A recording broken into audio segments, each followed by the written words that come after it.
नमस्कार, मैं हूं आपके साथ प्रिया सिंह सोमवंशी। गिरफ्तारी हैदराबाद में के कविता की हुई है, लेकिन रथ जगह दिल्ली में हो रहा है। दिल्ली के मुख्यमंत्री की नींद उड़ गई है। बीआरएस आज से परेशान हो गई है कि आम आदमी पार्टी के नेताओं को अनजाना डर सताने लगा। कल 3 बजे चुनाव की तारीखों का ऐलान होने से पहले क्या दिल्ली में कोई बड़ी गिरफ्तारी हो सकती है? तेलंगाना से पंजाब 5 घंटे में पूरा का पूरा गेम कैसे बदल गया है? मोदी कहां पर कितनी सीटें लाएंगे और 400 का आंकड़ा क्या आसानी से पार कर जाएंगे? पूरी डिटेल समझने के लिए देखिए हमारी एक खास रिपोर्ट।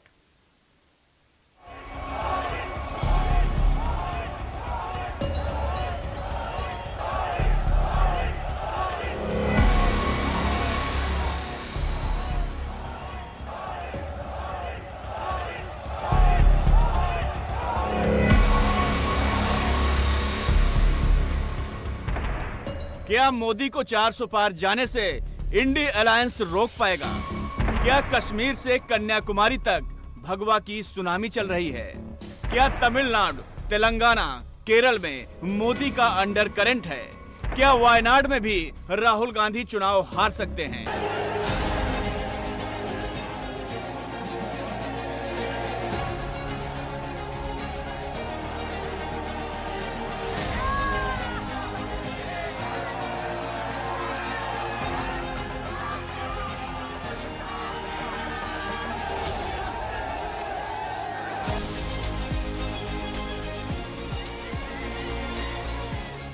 चुनाव की तारीखों का ऐलान होने से ठीक पहले नरेंद्र मोदी ने साउथ के 3 बड़े स्टेट तमिलनाडु, केरल और तेलंगाना में चुनावी खेल पलट दिया।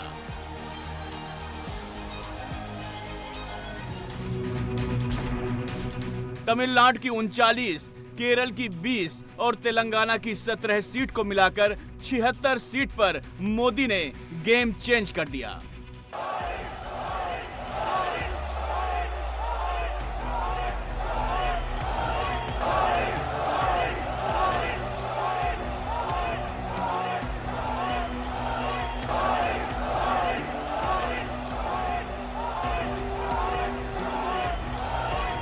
साउथ में नरेंद्र मोदी की वैसी ही लहर आज दिखी जैसे हिंदी बेल्ट में 2014 से चल रही है।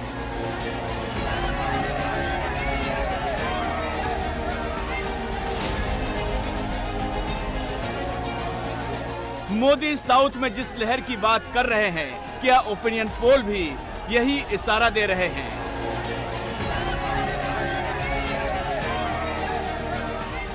शुरुआत तेलंगाना से, जहां आज प्रधानमंत्री का road show super duper hit रहा।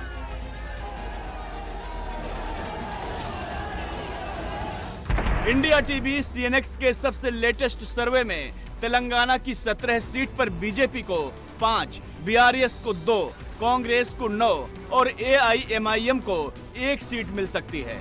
सी वोटर के सर्वे में बीजेपी को 4, बीआरएस को 2, कांग्रेस को 10 और एआईएमआईएम को 1 सीट जा सकती है।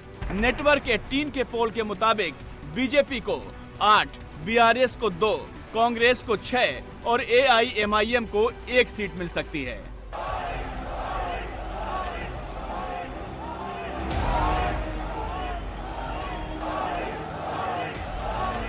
मतलब तेलंगाना में 2019 के मुकाबले बीजेपी को इस बार बम्पर फायदा हो रहा है।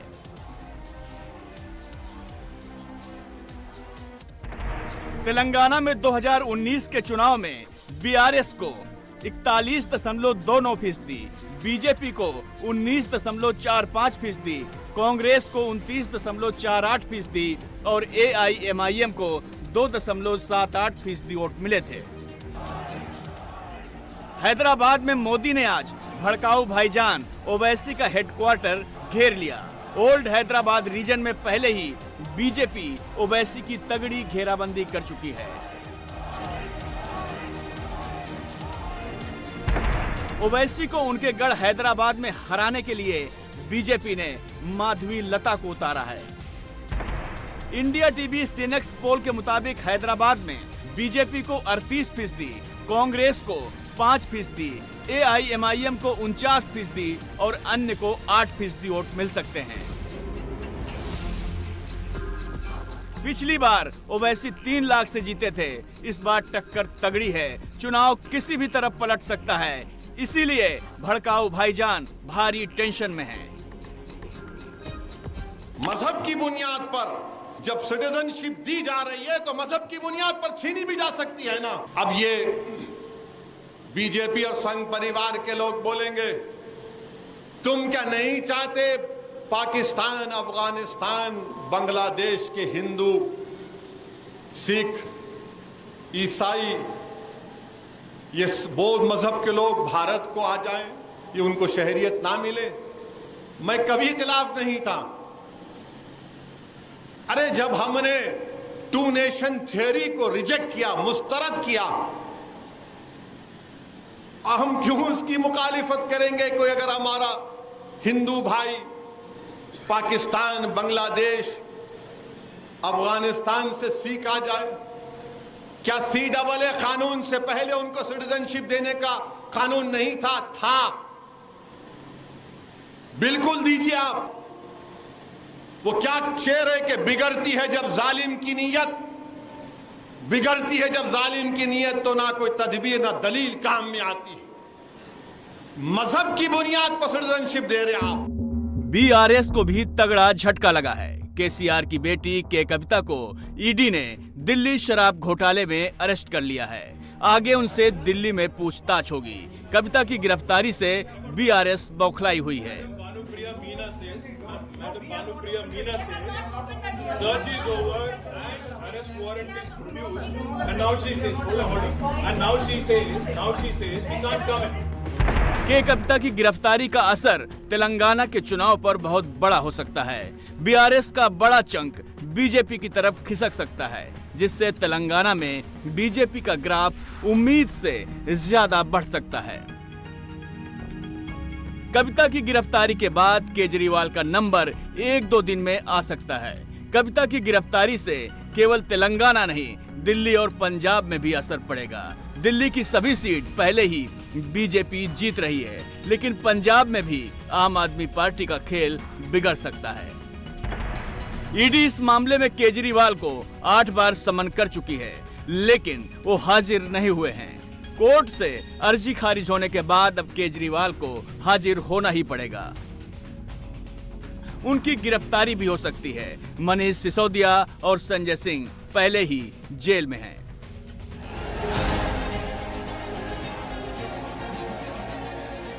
नरेंद्र मोदी ने तेलंगाना से पहले केरल के पथानमथिट्टा में रैली की। केरल, जहां 1952 से 2019 तक बीजेपी कभी खाता नहीं खोल पाई, वहां मोदी की रैली में जबरदस्त हुजूम उमड़ा। लेफ्ट और कांग्रेस का गढ़ मोदी मोदी के नारों से गूंज उठा।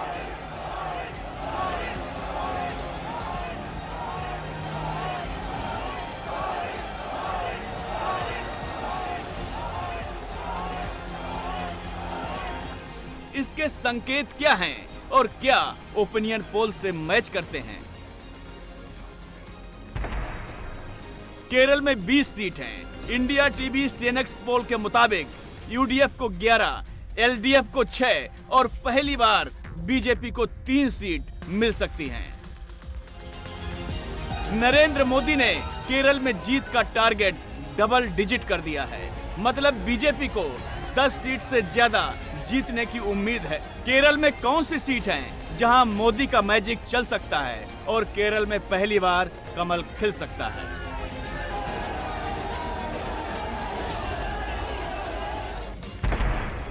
पथानमथिट्टा में बीजेपी 37%, कांग्रेस का यूडीएफ गठबंधन 30%, लेफ्ट का एलडीएफ गठबंधन 31% और अन्य को 2% वोट मिल सकते हैं।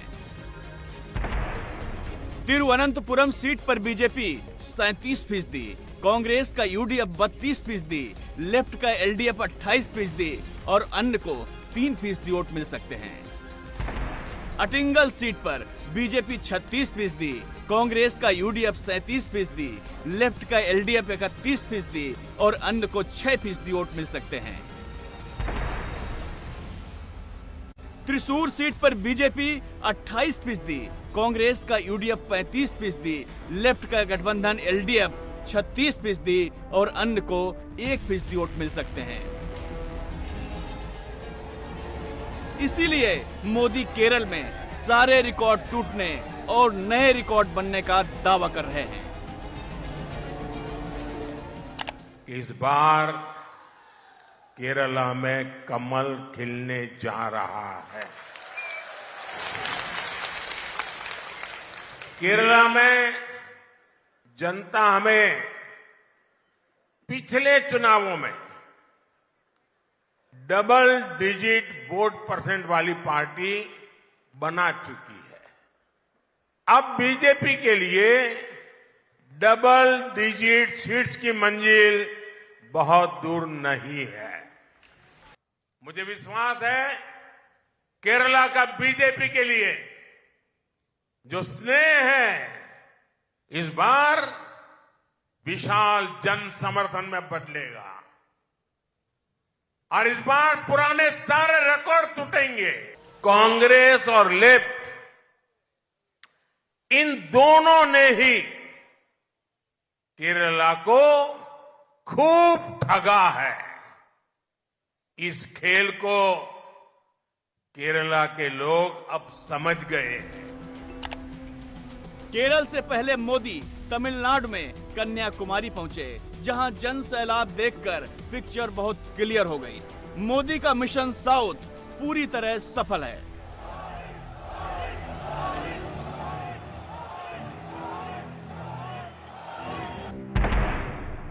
इंडिया टीवी सीएनएक्स पोल के मुताबिक तमिलनाडु की 39 सीट में डीएमके 20, एआईएडीएमके 4, बीजेपी 5, कांग्रेस 6 और अन्य को 5 सीट मिल सकती है।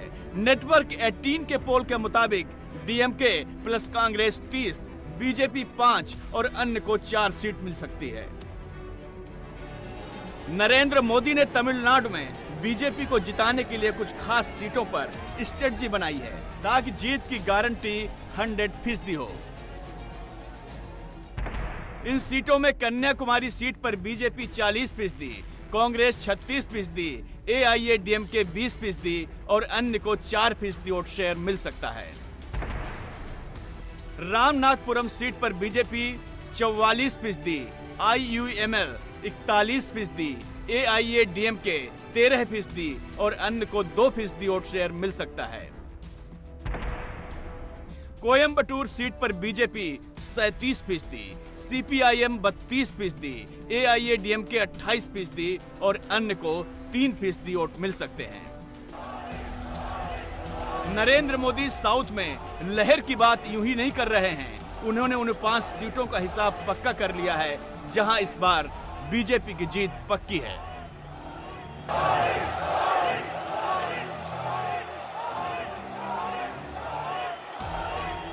कन्याकुमारी से देश के इस दक्षिणी छोर से जो लहर उठी है, ये लहर बहुत दूर तक जाने वाली है। कश्मीर से कन्याकुमारी आया हूं। मैं तमिलनाडु की धरती पर बहुत बड़े परिवर्तन की आहट देख रहा हूं। तमिलनाडु में बीजेपी का प्रदर्शन इस बार डीएमके और कांग्रेस के इंडी अलायंस का सारा घमंड तोड़ करके रख देगा। साउथ में तमिलनाडु के बाद सबसे बड़ा स्टेक कर्नाटक का है, जहां 28 सीट है। इंडिया टीवी सीएनएक्स पोल के मुताबिक कर्नाटक की 28 में बीजेपी को 22, कांग्रेस को 4 और जेडीएस को 2 सीट मिल सकती है। सी वोटर के मुताबिक एनडीए 23 और कांग्रेस को 5, नेटवर्क 18 के पोल के मुताबिक एनडीए 25 और कांग्रेस को 3 सीट मिल सकती है। आंध्र प्रदेश की 25 में से वाईएसआरसीपी को 15, टीडीपी को 10 सीट मिल सकती है। नेटवर्क 18 के पोल के मुताबिक एनडीए को 18 और वाईएसआरसीपी को 7 सीट मिल सकती है। पुडुचेरी की सीट भी बीजेपी के खाते में जा रही है। सभी पोल एक ही इशारा दे रहे हैं। साउथ की 130 सीटों में बीजेपी कम से कम 45 सीट जीत रही है। मतलब साउथ इंडिया में अब की बार चुनाव बदल रहा है और मोदी का प्रभाव बढ़ता जा रहा है।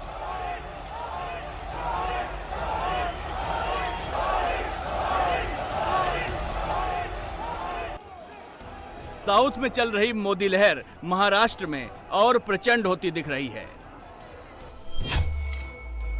इंडिया टीवी सीएनएक्स पोल के मुताबिक महाराष्ट्र की 48 में बीजेपी को 25, शिवसेना शिंदे को 6, एनसीपी अजित गुट को 4 और कांग्रेस को 2। नेटवर्क 18 पोल के मुताबिक एनडीए को 41 और इंडी अलायंस को 7 सीट मिल सकती है। महाराष्ट्र में जहां इंडी अलायंस सीट शेयरिंग का फॉर्मूला अब तक नहीं तलाश पाया है, वंचित बहुजन अघाड़ी के नेता प्रकाश अंबेडकर गठबंधन तोड़ने की धमकी दे रहे हैं। राहुल गांधी खुद महाराष्ट्र में यात्रा निकाल रहे हैं, लेकिन वो भी सीट शेयरिंग पर फाइनल फैसला नहीं ले पा रहे हैं।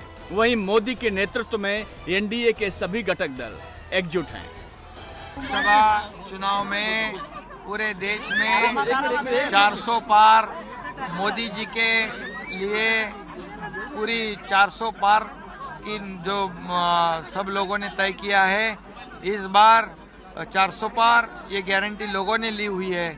और महाराष्ट्र में इस बार 45 पार ऐसा माहौल है। मोदी जी का हाथ मजबूत करने के लिए महाराष्ट्र के जनता ने पूरा मन बना लिया है और जीत मोदी जी की है, क्योंकि देश में उन्होंने इतना बड़ा परिवर्तन लाया है जो 50-60 सालों में नहीं हुआ, वो 10 साल में उन्होंने करके दिखाया है। इसलिए लोगों को इस बार भी मोदी सरकार चाहिए। बिहार में भी सीट शेयरिंग पर पेच फंसा हुआ है। बिहार में 40 सीट हैं। इंडिया टीवी सीएनएक्स पोल के मुताबिक बीजेपी 17, जेडीयू 12, एलजेपी के दोनों धड़े 4, आरजेडी 4 और कांग्रेस 1 सीट जीत सकती है। सी वोटर के मुताबिक बिहार में एनडीए को 32, इंडी अलायंस को 8 सीट मिल सकती है।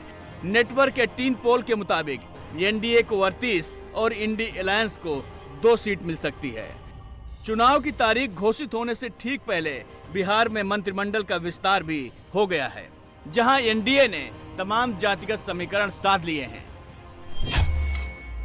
6 सवर्ण, 6 दलित, 4 अति पिछड़ा, 4 पिछड़ा और 1 मुस्लिम को मंत्री बनाया गया है। तेजस्वी और लालू के लिए जाति का कार्ड खेलने की गुंजाइश भी बिहार में अब ज्यादा नहीं बची है। लेकिन मोदी के 400 पार की गारंटी तभी पूरी होगी जब यूपी में बम्पर जीत मिलेगी। इंडिया टीवी सीएनएक्स पोल के मुताबिक यूपी की 80 सीट में एनडीए 78 और इंडी अलायंस 2 सीट जीत सकते हैं। सी वोटर के मुताबिक यूपी में एनडीए को 74 और इंडी अलायंस को 6 सीट मिल सकती है। नेटवर्क 18 पोल के मुताबिक एनडीए 77, इंडी अलायंस 2 और बीएसपी 1 सीट जीत सकती है। समाजवादी पार्टी ने अपनी तीसरी लिस्ट भी जारी कर दी है।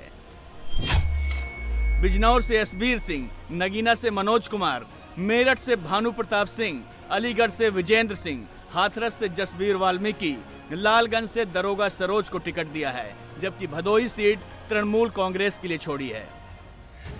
समाजवादी पार्टी 3 लिस्टों में अब तक 37 कैंडिडेट घोषित कर चुकी है। कांग्रेस अभी अमेठी और रायबरेली के टिकट ही तय नहीं कर पाई है, जहां बीजेपी फिर कमल खिलाने की तैयारी में है।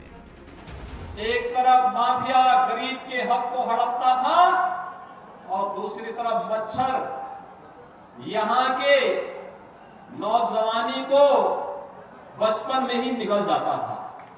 हमने मच्छर भी समाप्त किया, माफिया भी समाप्त किया, और जब मच्छर और माफिया समाप्त होता है तो बीमारी भी समाप्त होती है और बीमारू राज्य की श्रेणी से, बीमारू जनपद की श्रेणी से उभर करके, आकांक्षात्मक जनपद की श्रेणी से उभर करके आपका जनपद भी विकसित जनपदों की श्रेणी में आकर के खड़ा हो चुका है।